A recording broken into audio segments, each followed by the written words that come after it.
Hey everybody, Mr. Kelly here. I just wanted to introduce you to your homework assignment for the weekend. We are going to be implementing some of the primary source analytical skills that we have been working on for the past couple weeks.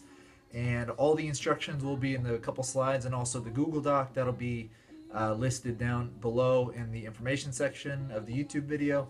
If you guys have any questions, I want you guys to put those questions in the comment section or send me an email directly. But I would say use the comment section just in case somebody else might have the same question. So without further ado, I'm going to go ahead and introduce the lesson here in the next couple seconds. The topic for our primary source activity is going to be the Indian Wars, which is a series of conflicts fought between the United States and various different Native American tribes.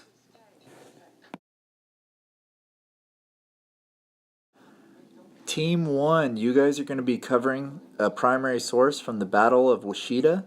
Team 2, you're going to have a source from the Massacre of the Creeks. And Team 3, you're going to be studying a source from what's known as the Dades Massacre.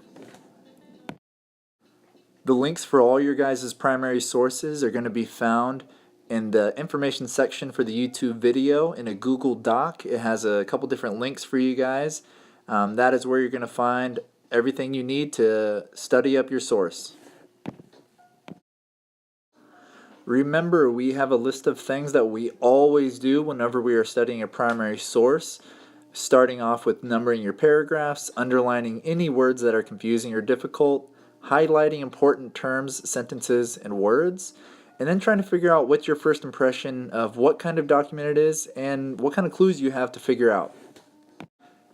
And here is the meat of what I expect your team to achieve. Remember, we've done this 3 or 4 times in class already, and this is what you're going to be expected to share with the other groups once we get into our jigsaw activity.